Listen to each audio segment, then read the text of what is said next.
Hay un reconocido consejero cristiano llamado Larry Crabb, y él afirmó en uno de sus libros lo siguiente: quizás la lección más importante que he aprendido al atravesar momentos de tinieblas es esta: no hay forma de evitar en esta vida el dolor y las dificultades. Puedo vivir en obediencia, practicar las disciplinas espirituales y reclamar mi identidad en Cristo, pero los problemas no van a desaparecer. Esta es una verdad que muchos de nosotros hemos pasado la vida negándola, aunque la realidad de nuestro propio peregrinaje nos indica lo contrario. O sea, negamos que no hay problema, pero en nuestra vida sabemos que no es así. Existe en nosotros un fuerte condicionamiento que interpreta como negativo la manifestación de cualquier clase de sufrimiento. No, los cristianos no sufren. Levante la mano que el cristiano no sufre. Y al igual que los discípulos, frente al dolor exclamamos: ¿quién pecó? ¿Este o sus padres? Sin embargo, no es la existencia de dificultades en nuestras vidas lo que indica que no estamos viviendo bajo el señorío del Señor o bajo el señorío de Cristo. Al contrario, el sufrimiento, hermanos, es una constante en la vida de prácticamente todos los grandes santos de la historia en el pueblo de Dios. Si usted revisa la historia del pueblo de Dios, los grandes hombres de Dios, incluyendo todos los apóstoles, sufrieron mucho. Podemos tomar aquella familia que fue a la selva a predicar y mataron a todos sus esposos. Es una historia bien contada. Encontramos muchas historias semejantes a través de cada generación de cristianos. El sufrimiento ha perseguido a los cristianos. John Stott, en uno de sus libros, señala que alguna experiencia de sufrimiento es virtualmente indispensable para la santidad. O sea, ¿por qué razón? Porque cuando estamos sufriendo vamos a la presencia de Dios. En Hebreo nos encontramos con la asombrosa afirmación de que el Hijo de Dios aprendió la obediencia por lo que padeció. De manera que al experimentar tiempos de crisis no refleja necesariamente una falta de espiritualidad en la vida de los hijos de Dios. Tener tiempo de crisis en nuestra vida no refleja que no somos espirituales. Nuestro desafío se orienta hacia otro lado. Tiene que ver con la siguiente pregunta: ¿cómo podemos vivir? Es el desafío. Victoriosamente en tiempo de crisis. ¿Cómo podemos vivir en victoria en tiempo de crisis? Si bien esos momentos son reales y debemos vivir con ellos, también es cierto que muchos de nosotros encontramos que nuestro cristianismo se desmorona en tiempo y damos lugar a los lamentos, reproches, quejas y amargura. Como en ninguna otra situación, las crisis revelan lo que verdaderamente está en nuestros corazones. ¿Usted no se ha dado cuenta, hermano, que cuando tiene una crisis se le disparan los seguros a uno? Y crea un problema y pelea con la mujer y pelea con los hijos. Porque la crisis tienden a hacer estas cosas. Examinemos pues un incidente en la historia del pueblo de Dios para traer de ello algunas pautas concretas acerca de cómo nosotros debemos conducirnos en tiempos de crisis. Y le voy a invitar a leer en el segundo libro de Reyes, capítulo 24, hasta el versículo 6, 24. Segundo libro de Reyes, capítulo 6, versículo 24, hasta el capítulo 7, versículo 2. Dice allí la palabra de Dios lo siguiente: después de esto aconteció que Ben-Hadad, rey de Siria, reunió todos sus ejércitos y subió y sitió a Samaria. Y hubo gran hambre en Samaria a consecuencia de aquel sitio, tanto que la cabeza de un asno se vendía por 80 piezas de plata, y la cuarta parte de un cada estiércol de paloma por 105 piezas de plata. Y pasando el rey de Israel por el muro, una mujer le gritó y dijo: salva, rey, señor mío. Y él dijo: si no te salva Jehová, ¿de dónde te puedo salvar yo? ¿Del granero o del lagar? Y le dijo al rey, ¿qué tienes? Mira qué historia, hermano. Ella respondió, esta mujer me dijo, da acá a tu hijo y comámoslo hoy y mañana comeremos el mío. Cocimos pues a mi hijo y lo comimos, y el día siguiente yo le dije, da acá a tu hijo y comámoslo hoy. Mas ella escondió a su hijo, y cuando el rey oyó las palabras de aquella mujer, rasgó sus vestidos y pasó así por el muro, y el pueblo vio el cilicio que traía interiormente sobre su cuerpo. Y él dijo, así me haga Dios y aún me añada, si la cabeza de Eliseo, hijo de Safá, queda sobre él hoy. Y Eliseo estaba sentado en su casa, y con él estaban sentados los ancianos. Y el rey envió a él un hombre, mas antes que el mensajero viniese, a él dijo, él a los ancianos, ¿no habéis visto cómo este hijo de homicida envía a cortarme la cabeza? Señores, él está diciendo del rey, le está diciendo hijo de homicida. Mirad pues, y cuando viniera el mensajero, cerrar la puerta e impedirle la entrada, no se oyó tras él el ruido de los pasos de su amo. Aún estaba él hablando con ellos, y aquí el mensajero que descendía a él, y dijo, ciertamente el mal de Jehová viene. ¿Para qué he de esperar más a Jehová? Dijo entonces Eliseo, oí palabra de Jehová, así ha dicho Jehová, mañana a esta hora valdrá el seah de harina 1 siclo y 2 seas de cebada 1 siclo a la puerta de Samaria.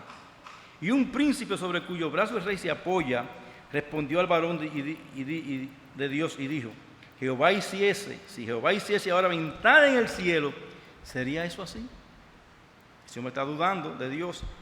Y él dijo, he aquí,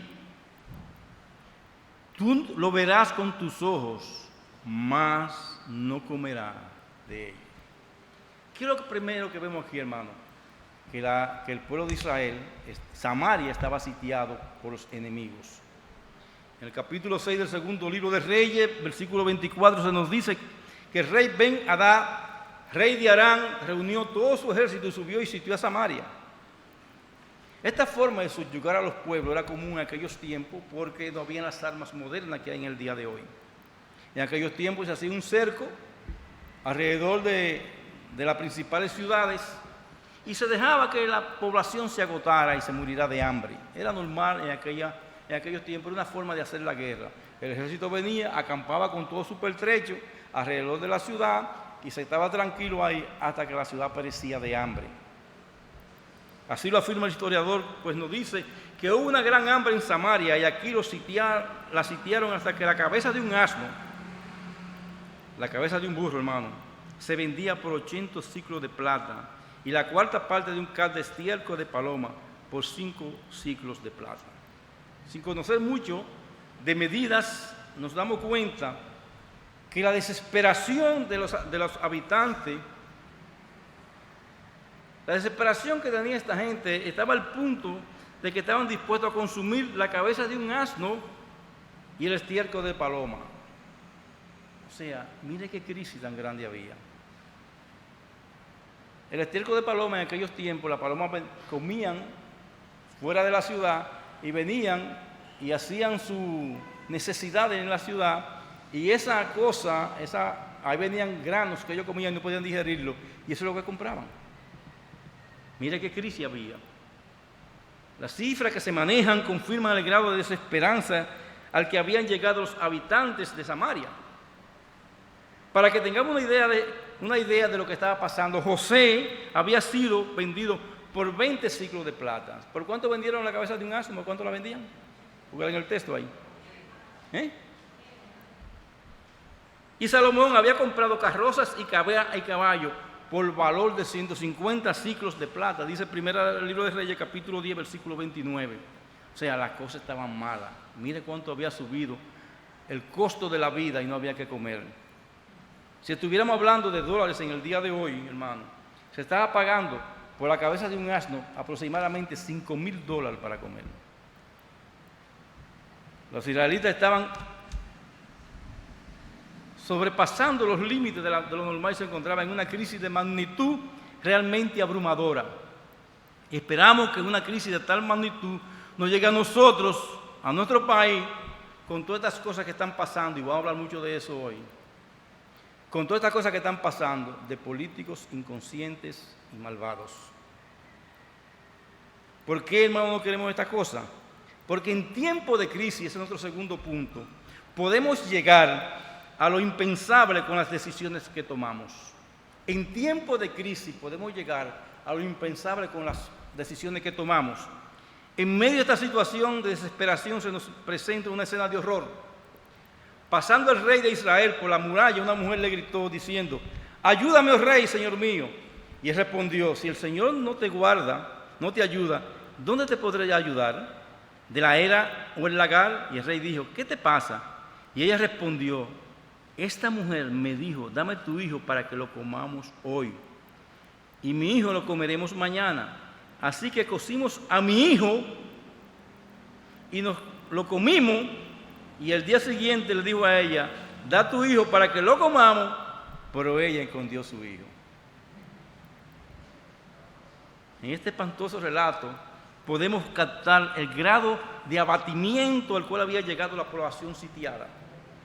El reclamo de la mujer no tiene que ver con la pérdida de su hijo, ya no le importa eso, sino más bien con el comportamiento de la otra mujer que no le pagó con el otro hijo. A ella no le importó que se comieran su hijo, sino que no había el otro hijo no estaba para comérselo. Es justamente en esta desgraciada conducta que encontramos nuestra primera lección acerca de la crisis, y es la siguiente: en tiempo de extrema angustia estamos dispuestos a considerar alternativas y salidas que en otro tiempo hubiéramos considerado abominables. Alternativa que en otros tiempos hubiésemos considerado abominables. Cuando nuestra desesperación sobrepasa el nivel de lo que es tolerable, hasta lo impensable se torna atractivo. Y gente que no comía sardina, come sardina. En estos días salió en los periódicos, o hace mucho tiempo, una noticia, hace como un año, que debe preocuparnos a nosotros.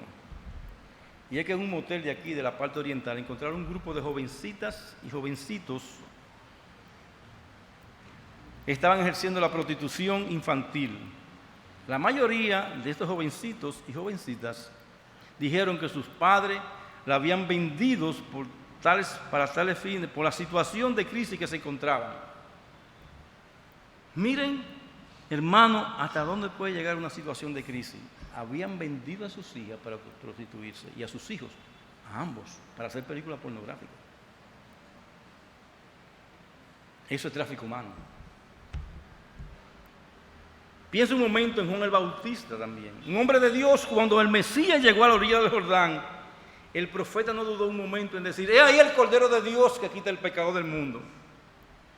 Unos meses más tarde, Juan se encontraba preso y le iban a cortar la cabeza, y rodeado de tinieblas y de preocupación, mandó a sus discípulos a preguntarle a Cristo: ¿eres tú el que había de venir o esperamos a otro? Vaciló su fe, hermano. Encarcelado, el profeta ya no tenía ni la certeza ni la convicción que había caracterizado su vida en otros tiempos, porque las crisis traen eso, crisis de fe a nuestras vidas. De la misma manera, en los tiempos de crisis en nuestra propia vida podemos empezar a contemplar soluciones que en el pasado hubiésemos descartado categóricamente por completo. Un padre desesperado porque no encuentra trabajo comienza a pensar en robar. Una madre en la misma condición comienza a pensar en prostituirse. El ejemplo lo tenemos de jóvenes venezolanas que en tiempos de crisis han salido a otros países y han tenido que hacer eso. Tristemente. Jóvenes buscando una mejor vida se venden al mejor postor.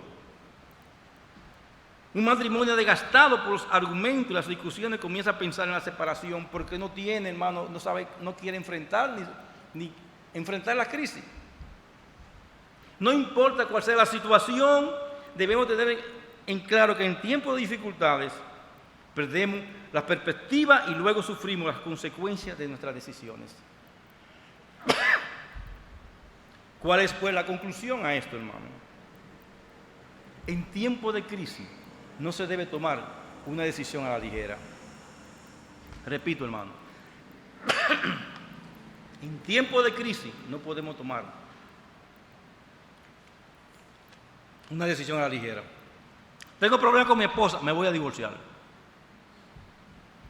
Tengo problemas con este, voy a meterme al ladrón.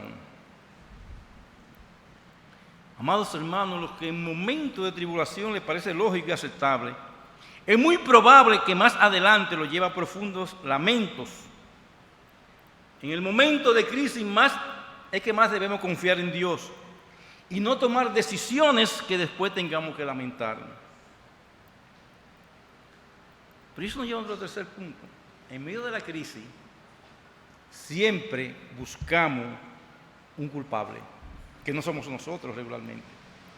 En medio de la crisis siempre buscamos un culpable. Cuando el rey oyó la palabra de la mujer, se rasgó su vestidura por la magnitud de la calamidad que estaba presenciando. Y entonces dijo: así me haga Dios y aún me añada, si la cabeza de Eliseo, hijo de Safán, se mantiene sobre su hombro hoy. Va a matar al profeta. Y aquí un claro ejemplo de un segundo comportamiento que es típico en las situaciones de crisis: buscar a quien culpar por lo que vivimos. El rey no había provisto ningún tipo de liderazgo en la angustiante situación que sufría el pueblo, y lejos de señalar un camino espiritual para las circunstancias que estaban viviendo, había permanecido paralizado esperando algún tipo de milagro. Y así parecen los políticos, que ocurre un milagro en medio de las situaciones difíciles. El rey de Israel se olvidó que la causa real de la crisis, ¿cuál es la causa real de la crisis? Se olvidó que él y todos sus antecesores fueron unos gobernantes corruptos que no tomaron en cuenta a Dios y su ley para gobernar, que habían edificado altares a dioses falsos. Desde Jeroboam hasta el mismo rey Jotam, todos los reyes de Israel eran unos corruptos que vivían del soborno y el chantaje, corrompiendo la justicia y soltando banqueros que debían estar presos. Estos reyes eran políticos. Y oigan esto, hermano. Los políticos son iguales en todas las épocas. Los políticos no cambian. Muchas pantallas, todo, pero ¿dónde está el trabajo? ¿Dónde está su accionar a favor del pueblo? Pero tampoco este rey, que no conocía la ley de Dios, vamos a repetir, que conocía la ley de Dios, porque a todos se le enseñaba de pequeño Israel la ley de Dios. Él sabía que Dios había dicho en Deuteronomio capítulo 28, lo ponen en la pantalla, versículo 49 del 57, lo siguiente. Es decir, él sabía de ese acto de canibalismo que fue advertido al pueblo de Israel. Eso le iba a suceder, ¿por qué? Porque abandonaron la palabra de Dios. Dice allí el texto: por cuanto no serviste a Jehová tu Dios con alegría y con gozo de corazón, por la abundancia de todas las cosas servirá por tanto a tus enemigos que enviaré Jehová contra ti. Con hambre, con sed, con desnudez y con falta de todas las cosas. Y él pondrá yugo de hierro sobre tu cuello hasta destruirte. Jehová traerá contra ti una nación de lejos, del extremo de la tierra, que vuele como águila, nación cuya lengua no entienda. Gente fiera de rostro que no tendrán respeto al anciano ni perdonarán al niño. Y comerá el fruto de tu bestia y el fruto de tu tierra hasta que perezca. Y no te dejará grano, ni mosto, ni aceite, ni la cría de tus vacas, ni los rebaños de tus ovejas, hasta destruirte. Pondrás sitio a todas tus ciudades hasta que caigan tus muros altos y fortificados en que tú confías, en toda tu tierra. Sitiará pues todas tus ciudades y toda la tierra que Jehová tu Dios te hubiese dado. Y comerá el fruto de tu vientre, la carne de tus hijos y de tus hijas que Dios te dio en el sitio y en el apuro con que te angustiará tu enemigo. Dese cuenta, eso fue miles de años atrás, lo que estaba profetizado y está pasando en ese momento. El hombre tierno en medio de ti y muy delicado mirará con malos ojos a su hermano, y la mujer de su seno y el resto de sus hijos que le quedaran, para no dar a alguno de ellos de la carne de sus hijos, que él comiere, pero no haberle quedado nada, en el asedio y en el apuro que tu enemigo te oprimirá en todas tus ciudades.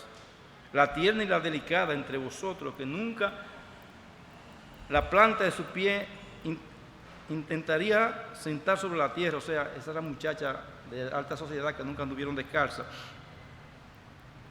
de pura delicadeza y ternura mirará con malos ojos al marido de su seno y a sus hijos y a su hija, al recién nacido que sale de entre sus pies y a sus hijos que diere a luz, pues lo comerán ocultamente por la carencia de todo el asedio y el apuro con que tu enemigo te oprimirá en tus ciudades. Fue profetizado. Perdón. Realmente los malos gobiernos que se apartan de Dios fue que provocó esta crisis en el pueblo de Israel. Pero el pueblo también pecó. El pueblo son como sus gobernantes. Dice la palabra de Dios, tal es el rey, así también es el pueblo. Y este pueblo, hermano, aquí vale un picapo y no te llevaron en 500 pesos. Parte de la corrupción está también en nosotros. Pero cuando nosotros nos sentimos agobiados con una fase como esta, es muy común que usemos la poca energía que nos queda en fogosas denuncias a personas que consideramos responsables por las calamidades que estamos experimentando. Cuando los israelitas se encontraron frente al Mar Rojo con el ejército de Faraón a su espalda, ¿a quién atacaron, hermano? A Moisés. Gedeón, al ser visitado por el ángel, no vaciló en ventilar su frustración por el abandono que sufría en manos de Dios. Cuando los hombres de David regresaron de su campaña, encontraron que los amalecitas habían arrasado su campamento. ¿A quién atacaron? A David. Y quisieron apedrearlo. El hecho es que esta denuncia provee una escapatoria para nuestros sentimientos de frustración, pero rara vez contribuyen a la solución, a solucionar lo que estamos enfrentando. Al contrario, muchas veces sirven como una distracción que no nos permite realmente concentrarnos en lo que deberíamos hacer en medio de la situación. De aquí entonces desprende una segunda lección acerca de lo adecuado en los tiempos de crisis. No pierda tiempo buscando culpables. ¿Por qué? Le va a servir muy poco. Y entonces, en tiempos de crisis, cuarto punto, ¿dónde debemos acudir? En tiempos de crisis, ¿dónde debemos acudir? Como usted se imagina, el profeta Eliseo ya estaba al tanto de las intenciones del rey porque Dios mismo se lo había revelado. No obstante, el rey envió un siervo a que hiciera justicia, dándole que le cortara la cabeza a Eliseo. Eso hacerlo por callar la boca. Cuando llegó a la puerta de la casa del profeta, la puerta estaba trabada. Entonces Eliseo dijo: oí la palabra del Señor, así dice el Señor, mañana como a esta hora en la puerta de Samaria, mira la crisis que hay, una medida de flor de harina se venderá por un siclo y 2 medidas de cebada por un siclo. Se va a caer estrepitosamente los precios. ¿Cómo? La profecía de Eliseo es asombrosa porque ni siquiera había harina o cebada en Samaria para que se pudiera proclamar semejante extravagancia. La reacción del oficial del rey es absoluta, predecible. Mira qué dijo el enviado. Mira, aunque el Señor hiciera ventana en los cielos, ¿podrá suceder tal cosa? Y este incidente ilustra admirablemente el tercer principio importante acerca del comportamiento adecuado en tiempos de crisis. No es tiempo de tomar decisiones, ni tampoco resulta productivo invertir tiempo culpando a los demás por nuestra situación. Y eso lo vimos. Entonces, ¿qué debemos hacer? ¿A dónde debemos acudir? La respuesta está en la palabra misma de Eliseo. En tiempos de crisis solamente el Señor tiene la perspectiva y las directivas apropiadas para nuestra vida. No hay más nadie. El Señor tiene las cosas como deben ser para nosotros. ¿Cuál debe ser nuestra respuesta entonces en tiempos de crisis? Buscarle al Señor, orar al Señor y depender del Señor. Claro, esto suena simplista. No obstante, nos evitaríamos muchos problemas si lo practicáramos. Lo único que nos puede orientar en tiempo de dificultad es una palabra que viene del trono de Dios. Note usted como los grandes hombres de Dios buscaron el rostro de Dios en momentos de tribulación. Y observemos algunos ejemplos. Frente al becerro de oro, Moisés clamó: vosotros habéis cometido un gran pecado y yo voy a servir al Señor. Quizás pueda hacer expiación por nuestro pecado. Frente a la rebelión de su gente, David estaba muy angustiado. Más que hizo David, se fortaleció en el Señor su Dios y consultó al Señor diciendo: ¿perseguiré a esta banda? En medio de la crisis, tanto Moisés como David lo vemos que van delante de la presencia de Dios y van: ¿qué hacemos, Señor? Finalmente, cuando el apóstol Pablo le fue dado un aguijón en la carne que le producía muchas dificultades, rogó al Señor por su situación, y en medio de la súplica vino la palabra de Dios: te basta mi gracia, pues mi poder se perfecciona en las debilidades. Para el Hijo de Dios, en medio de la crisis, realmente el único camino es el que propone el salmista en el Salmo 121, versículo 1 al 5. Alzaré mis ojos a los montes. ¿De dónde vendrá mi socorro? Mi socorro viene de Jehová, que hizo los cielos y la tierra. No dará tu pie resbaladero, ni se dormirá el que te guarda. He aquí, no se adormecerá ni dormirá el que guarda a Israel. Jehová es tu guardador, Jehová es tu sombra a tu mano derecha. Es ahí, hermano, que debemos levantar nuestros ojos. Pero muchas veces la crisis nos arropan tanto que nos olvidamos de Dios. Cuarto, en tiempo de crisis hay un desafío a caminar por fe. En tiempo de crisis hay un desafío a caminar por fe. En la reacción del oficial del rey encontramos el cuarto elemento indispensable para un comportamiento correcto en tiempo de crisis: el desafío a caminar por la fe. Una vez recibidas las instrucciones de parte del Señor, debemos poner lo que corresponde de nuestra parte, es decir, el creer la palabra y ponerla por obra. Justamente aquí se presenta el mayor desafío, porque la palabra seguramente sonará como verdadera locura a nuestros oídos, especialmente tomando en cuenta las circunstancias en las cuales nos encontramos. Porque parece una locura lo que le dijo el profeta a este hombre. Pero recuerden que la respuesta de Dios a Moisés frente al reclamo de su pueblo fue: no temáis, está firme y ve la salvación que Jehová hará hoy con vosotros, porque los egipcios que hoy habéis visto nunca más, para siempre lo veréis. Jehová peleará por vosotros. ¿Y qué hacemos nosotros? Estemos tranquilos, dice el texto. ¡Qué locura! Lo vimos en el mensaje antepasado. Piensa en recibir esta oferta mientras tiene el mal a su espalda y ve con profunda angustia que el ejército más preparado del mundo quiere destruirlo. No podemos imaginar eso. Bueno, vamos a dar cosas más cotidianas para que lo comprendamos. Usted se está quedando sin dinero y el Señor le indica que ofrende lo último que le queda. Bueno, pastor, nosotros no hablamos de ofrenda casi aquí, pero eso para ponerlo como ejemplo. Está triste porque perdió su trabajo y el Señor le dice: regocíjate. De nuevo te digo, regocíjate. Sí, eso es lo que el Señor nos dice. Está perturbado porque no puede lograr que un proyecto avance. No importa cuánto discute y argumente, y el Señor le dice que en la tranquilidad y la confianza está su fuerza. El hecho es que no importa desde cuál ángulo lo miremos, las propuestas de Dios siempre son incómodas. Nos van a incomodar, hermano, la propuesta. Pues yo no comprendo, ¿cómo que Dios me pide que esté gozoso en medio de este problema?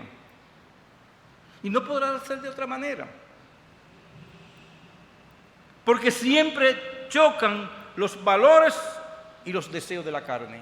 Siempre chocan las cosas de Dios con los deseos de la carne. Solamente si andamos en el Espíritu, como dice el apóstol en Gálatas capítulo 5, versículo 17, es que podemos nosotros enfrentar la crisis. Por eso en tiempos de crisis es fundamental caminar por fe, porque hemos perdido la perspectiva y la capacidad de reflexionar. En tiempos de crisis debemos ir a la presencia de Dios, porque nosotros no vamos a responder en tiempos de crisis. En cada tribulación, hermano, hay una maravillosa oportunidad para ver la mano de Dios obrando. Vayamos a ese segundo libro de Reyes, capítulo 7, versículo 3 al 16, que leyó el hermano Camarena. Pero vamos a leerle de nuevo para ver cómo Dios saca en una crisis su poder para solucionar la crisis. Segundo libro de Reyes, capítulo 7, versículo 13 al 16, dice allí: dijo entonces Eliseo: oí palabra de Jehová, así dijo Jehová, mañana a esta hora valdrá el seah de flor de harina un ciclo y 2 seas de cebada un ciclo a la puerta de Samaria. Y un príncipe sobre cuyo brazo el rey se apoyaba respondió al varón de Dios y dijo: si Jehová hiciese ahora ventanas en el cielo, ¿sería esto así? Y él le dijo: he aquí tú lo verás con tus ojos, mas no comerás de ello. Había en la entrada de la puerta 4 hombres leprosos, los cuales dijeron uno, mira, los leprosos eran de escoria. Le dijeron uno a otro: ¿para qué nos estamos aquí hasta que muramos? Si tratáramos de entrar a la ciudad, por el hambre que hay en la ciudad moriremos en ella. Y si nos quedamos aquí, también moriremos. Vamos pues ahora y pasemos al campamento de los sirios. Si ellos nos dieran la vida, viviremos, y si nos dieran la muerte, moriremos. Se levantaron pues al anochecer para ir al campamento de los sirios, y llegando a la entrada del campamento de los sirios, no había allí nadie, porque Jehová había hecho que en el campamento de los sirios se oyesen estruendo de carros, ruido de caballos y estrépito de gran ejército. Y se dijeron unos a otros: he aquí el rey de Israel ha tomado a sueldo contra nosotros los reyes de los heteos y los reyes de los egipcios, para que vengan contra nosotros. Y así se levantaron y huyeron al anochecer, abandonando sus tiendas, sus caballos, sus asnos y el campamento como estaba, y habían huido para salvar sus vidas. Cuando los leprosos llegaron a la entrada del campamento, entraron en una tienda y comieron y bebieron, y tomaron de allí plata y oro y vestido, y fueron y la escondieron. Y vuelto entraron en otra tienda, y de allí también tomaron y fueron y lo escondieron. Luego se dijeron uno al otro: no estamos haciendo bien. Hoy es día de buena nueva, y nosotros callamos, y si esperamos hasta el amanecer, nos alcanzará nuestra maldad. Vamos pues ahora y entremos y demos la nueva en casa del rey. Vinieron pues y gritaron a las guardas a la puerta de la ciudad, y le declararon diciendo: nosotros fuimos al campamento de los sirios, y he aquí que no había allí nadie, ni voz de hombre, ni caballos atados, asnos también atados, y el campamento intacto. Los porteros gritaron y lo anunciaron en el palacio del rey. Y se levantó el rey de noche y dijo a sus siervos: yo declararé lo que nos han hecho los sirios. Un hombre que duda de Dios este. Ellos saben que tenemos hambre, y han salido de las tiendas y se han escondido en el campo, diciendo: cuando hayan salido de la ciudad, lo tomaremos vivo y entraremos a la ciudad. Entonces respondió uno de sus siervos y dijo: tomen ahora 5 de los caballos que han quedado en la ciudad, porque los que quedaban acá también perecerán, como toda la multitud de Israel que ya había perecido, y enviemos y veamos qué hay. Tomaron pues 2 caballos de un carro, y envió el rey al campamento de los sirios, diciendo: y ve. Y ellos fueron y lo siguieron hasta el Jordán, y aquí que todo el camino estaba lleno de vestidos y enseres que los sirios habían arrojado por la premura. Y volvieron los mensajeros y le hicieron saber al rey. Miren, versículo 16. Entonces el pueblo salió y saqueó el campamento de los sirios, y fue vendido un seah de flor de harina por un ciclo, y 2 seas de cebada por un ciclo, conforme a la palabra de Jehová. Hermano, esta historia termina de una manera extraordinaria.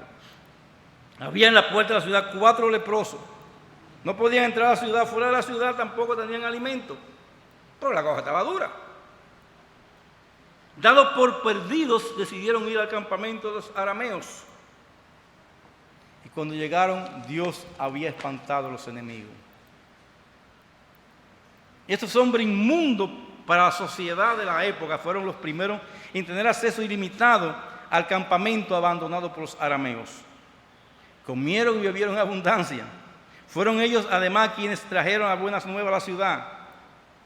Y tal como había proclamado el profeta, una medida de flor de harina volvió a venderse solamente por un ciclo de plata, al precio original. Y esta maravillosa conclusión tiene también una lección para nosotros, hermanos. En cada tribulación hay oportunidad para ver la mano de Dios obrando maravillas a favor de su pueblo. En cada problema Dios va a estar ahí, hermano, obrando a favor de su pueblo. Su intervención es asombrosa y contradice todas las predicciones humanas acerca de lo probable desenlace de la situación de crisis. Y todo su pueblo puede regocijarse en la visible manifestación de su poder. Pero solamente algunos podrán participar de las primicias de esas fiestas. Y esos son aquellos que cometieron la locura de moverse por fe. estos 4 leprosos. Gente, hermano, ¿cuánta falta nos hace la fe de los leprosos a nosotros? Noten que los leprosos no tenían una fe fuerte y ejemplar, ni eran baluartes de una vida consagrada. Fueron al campamento enemigo porque no le quedaba otra opción. Su fe fue la expresión mínima posible de confianza en Dios. Ellos oyeron el mensaje del profeta, bueno, pues para allá. Lo increíblemente maravilloso es que Dios honra aún manifestaciones tan débiles e incompletas como estas. Si tuviera fe como un grano de mostaza, esa gente era más pequeña que un grano de mostaza. Al igual que el padre del epiléptico podemos reclamar, creo, ayuda a mi incredulidad. Eso hicieron los leprosos, ayuda. Porque nos damos cuenta que débil y tendiente a las dudas, o que débil y tendiente a la duda en nuestra fe. Aún así, quienes se atrevan a seguir el camino señalado por Dios en medio de la crisis de esta vida, podrán disfrutar de la experiencia espiritual más extraordinaria. De la crisis Dios nos saca. Pacientemente esperé a Jehová y se inclinó a mí, oyó mi clamor y me sacó del pozo de la desesperación, del lodo cenagoso, de la crisis. Puso mi pie sobre peña y enderezó mis pasos. Puso luego en mi boca cántico nuevo, alabanza a nuestro Dios. ¿Cómo podemos concluir este mensaje, hermano? Amados hermanos, estamos viviendo en tiempos de crisis global, política, religiosa. Pero no nos desesperemos ni tomemos decisiones que después tengamos que lamentar, ni busquemos culpables. Lo hay, pero Dios pasará juicio sobre ellos. Dios pasará juicio sobre aquellos que quieren destruir nuestros recursos naturales para ellos enriquecerse. Dios pasará juicio sobre los políticos inescrupulosos que han permitido que la gente viva en condiciones infrahumanas porque se han robado los cuartos de la gente. Dios pasará juicio contra aquellos que han retenido lo que le toca a los pobres de este país para enriquecerse ellos. Por ejemplo, ahí están la AFP, esas cosas de seguro, se han cogido miles de millones de pesos. Dios pasará juicio contra los religiosos que aprovechan oportunidades como esta para enriquecerse a costa de su posición de liderazgo. Aún entre muchos evangélicos, he escuchado de evangélicos que han cogido 30 millones de pesos para hacerle campaña a los políticos, a políticos corruptos.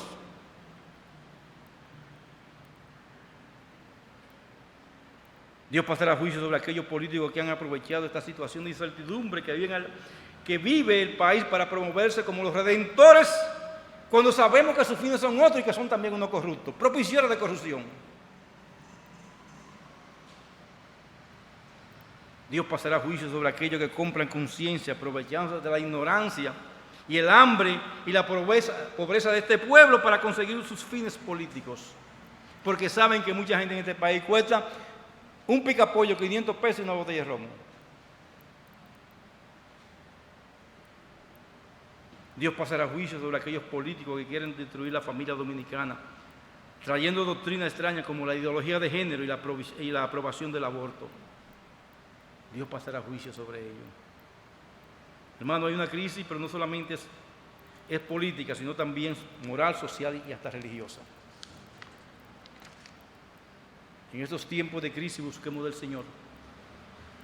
La iglesia debe orar en su presencia. Es de ahí que vendrá nuestro socorro. Nuestro socorro viene de Jehová, que hizo los cielos y la tierra. Es del que hizo todas las cosas que viene nuestro socorro. Y nos sustenta con el poder de sus manos.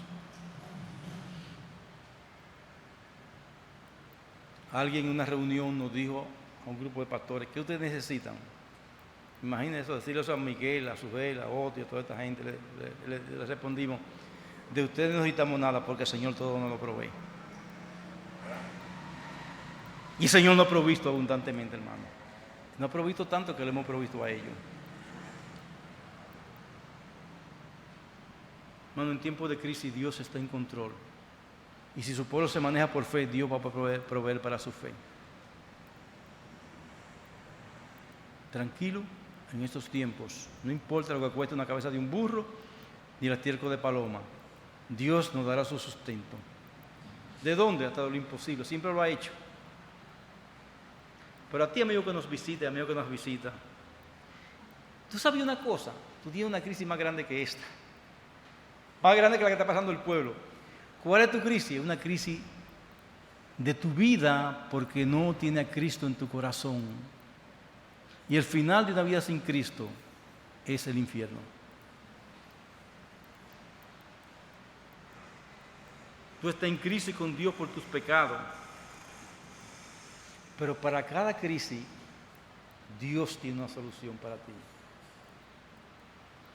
Vení a mí, todo aquel que está trabajado y cansado, cargado, cansado y abrumado, que yo lo voy a hacer descansar. Pero tienes que ir a Cristo y arrepentirte de tus pecados. Que Dios nos ayude a esto. Vamos a orar.